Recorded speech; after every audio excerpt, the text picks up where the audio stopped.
నీతి నిజాయితీ కలిగిన వ్యక్తి, బహుభాష తెలిసినటువంటి వ్యక్తి, అన్నిటికంటే ముఖ్యం పొలిటికల్ రిజల్యూషన్ రాయాలన్నా ఆయనని, పార్టీని ఏ విధంగా బలోపేతం చేయాలనే ఆలోచన కలిగినటువంటి పివి నరసింహారావు గారు మొట్టమొదలు రాజీవ్ గాంధీ గారు చనిపోయిన తర్వాత ఎవరు ఈ దేశానికి ప్రధానమంత్రి అని ఆలోచన చేసే సమయంలో శ్రీమతి సోనియా గాంధీ గారు ఆలోచన చేశారు. అన్ని రకాల పార్టీని నమ్ముకొని మొదటి నుంచి పనిచేసిన వ్యక్తిని చెయ్యాలని మొట్టమొదలు ఆమెనే ఆలోచన చేశారు. ఆనాడు పెద్ద competition, Sharad Pawar in the front liner. అయినా సోనియా గాంధీ అన్నది ఏం లేదు, మొదటి నుంచి ఇందిరాగాంధీ కుటుంబానికి నమ్మిన వ్యక్తి, అన్ని పొలిటికల్ రిజల్యూషన్ సలహాలు ఇచ్చిన వ్యక్తి అయితేనే ఈ దేశం ముందుకు పోతుందని. ఆయన పార్లమెంట్ మెంబర్ కూడా కాదు, మా తల్లి సోనియా గాంధీ ఆయన ప్రధానమంత్రి చేశారు. అంతకుముందు వారి అత్తగారు తెలంగాణలో ఆనాడు దామోదరం సంజయ్ గారు ఏఐసిసి అధ్యక్షుడు, ప్రధానమంత్రి సోనియా గాంధీ. రాష్ట్రంలో 1972లో ఆయన ముఖ్యమంత్రి చేస్తే ఆ 72 కంటే ముందు ఆయన ఎన్నికల్లో 1972లో అంతటితో ఆగలే. ఆయన టికెట్ ఇవ్వడం కాదు, ఇందిరాగాంధీకి సలహా ఇచ్చాడమ్మా, మీరు ఎప్పటి వరకు అయితే భూస్వాముల దగ్గరనే 100 ఎకరాలు ఉన్నది, 1000 ఎకరాలు ఉన్నది, పేదవాడికి తల దాచుకోవడానికి కూడా ఇల్లు కట్టుకోవడానికి కూడా లేదు, నీడ లేదు, భూ సంస్కరణ అమలు చేయాలని చెప్పిన ఏకైక వ్యక్తి ఎవరు ఉన్నారంటే అది పివి నరసింహారావు గారు. ఆమె అమలు చేసింది. అందుగురించి 1972లో అమలు చేసే సమయంలో ఆంధ్ర ప్రాంతంలో ఉన్నటువంటి పెద్ద పెద్ద భూస్వాములు ఈయన తీసేయాలి, దానికి ఒకటే కారణం చెప్పారు. 1969లో తెలంగాణ అజిటేషన్ వస్తే 1972లో ఆంధ్ర అజిటేషన్ వచ్చింది. వెంకయ్య నాయుడు గారు కూడా ఇలా వైస్ ప్రెసిడెంట్, ఆయన కూడా ఆంధ్ర అజిటేషన్ లో పాల్గొన్నాడు. అయినా ఆ రోజులలో ఎన్నికలలో టికెట్ ఇవ్వాలని ఆలోచన చేశాడు. బడుగు బలైన వర్గాలదే ఎక్కువ మెజార్టీ ఉందని ఆలోచన చేస్తే, నిజంగా చెప్పాలంటే అలాంటి ఆలోచన కలిగినటువంటి వ్యక్తి ఎవరన్నా ఉన్నారంటే ఇది అక్కడ సంజీవ్ గారు ఆల్ ఇండియా అధ్యక్షులు, ఈయన రాష్ట్రంలో ముఖ్యమంత్రి. మహబూబ్నగర్ జిల్లాలో ఎంతమంది గెలిచింది తెలుసా? మహబూబ్నగర్ టౌన్ లో ఇబ్రాహిం అలీ అన్సారీ మంత్రి అయ్యారు, జడ్చర్ల నుంచి నర్సప్ప అయ్యారు, రంగదాస్ అనేవారు కొల్లాపూర్కి వెళ్ళి గెలిచాడు బీసీ, అదేవిధంగా వనపర్తి నుంచి అయ్యప్ప గెలిచాడు, అదేవిధంగా కళ్యాణ్ రామచంద్రరావు గారు నాగర్ కర్నూలు నుంచి గెలిచారు, విఎన్ గౌడ్ నాగర్ కర్నూలు నుంచి, కళ్యాణ్ మక్తల్ నుంచి కళ్యాణ్ రామచంద్ర గారు నాగర్ కర్నూలు నుంచి విఎన్ గౌడ్ గెలిచారు. అంటే బడుగు బలైన వర్గాల మెజార్టీ ఉన్నది, మోర్ దాన్ 54% ఉన్నారని వారికి అవకాశాలు ఇచ్చారు. వాళ్ళందరూ కూడా గెలిచారు. నేను ఎందుకు చెప్తున్నానంటే బడుగు బలైన వర్గాల ఆలోచన ఇందిరాగాంధీకి ఉండే, అదేవిధంగా సంజీవయ్య గారికి ఉండే, అదేవిధంగా ఇవాళ పివి నరసింహారావు గారు 101వ జన్మదిన సందర్భంలో మనం ఎంత ఆయన గురించి కొత్త తరం వారు తెలుసుకోవాలి. ఇది బడుగు బలైన వర్గాలు ఉంటేనే కాంగ్రెస్ పార్టీ ఉంటుంది అనేది నా ఉద్దేశం. అందరితో ఆగలే. ఇందిరాగాంధీ 1971లో సంస్థాగత ఎన్నికలు చేస్తే ఆ తర్వాత ఎన్నడూ ఎన్నికలు కాలే. ఆనాడు నేను పిసిసి ప్రెసిడెంట్, జనార్దన్ రెడ్డి గారు ముఖ్యమంత్రి.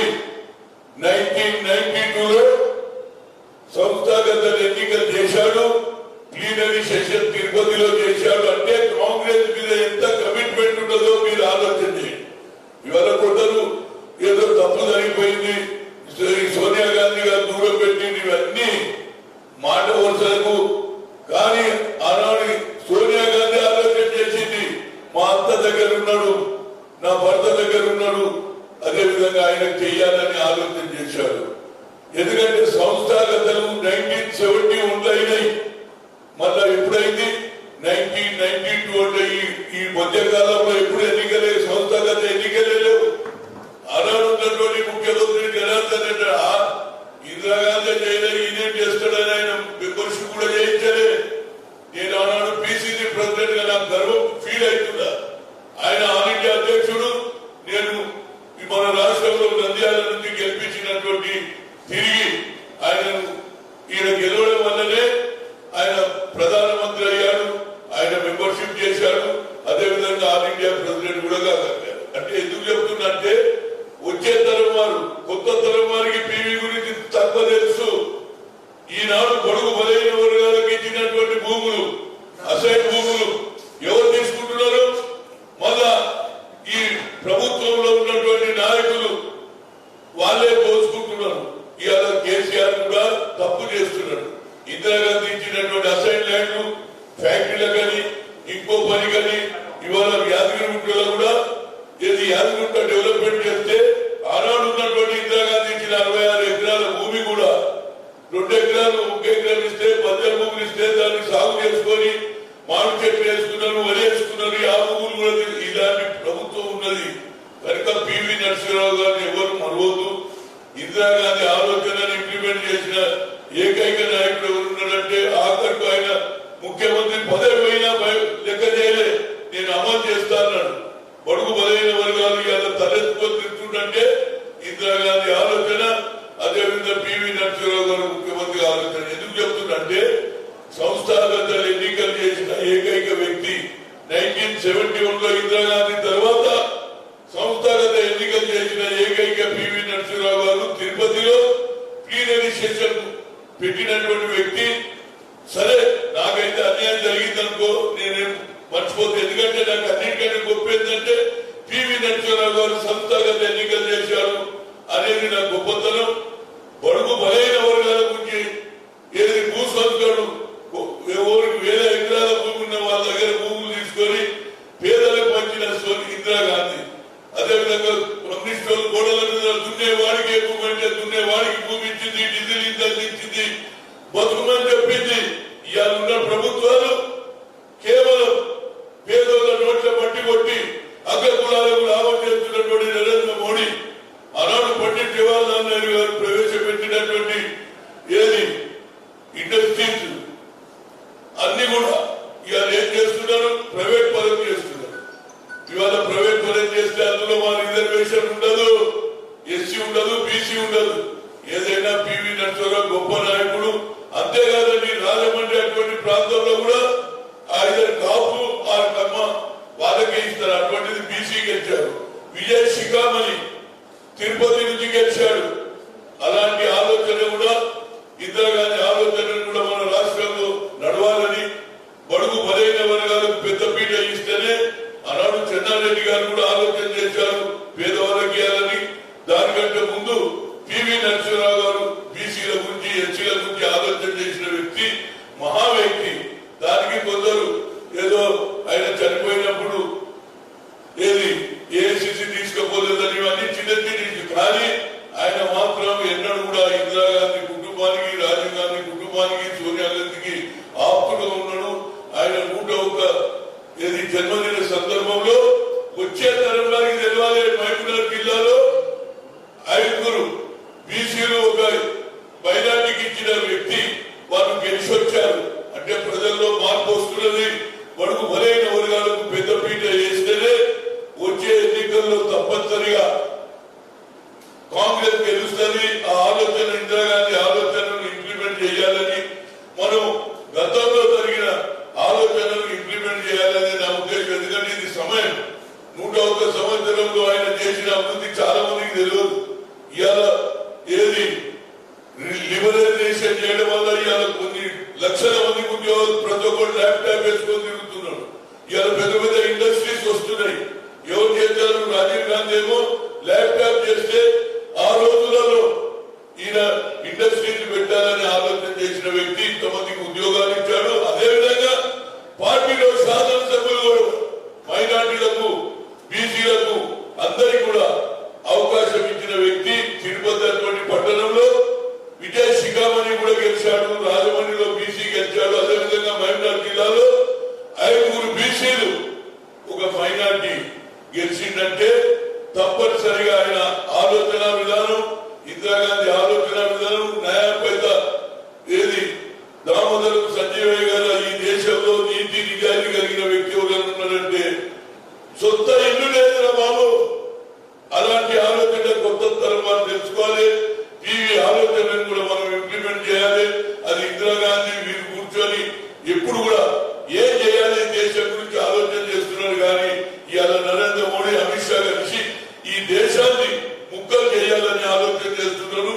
కార్యకర్తలు, యంగర్ జనరేషన్, యువతి యువకులు అప్రమత్తంగా ఉంటే మరొక స్వాతంత్ర యుద్ధం వస్తుంది అనేది నా ఉద్దేశం.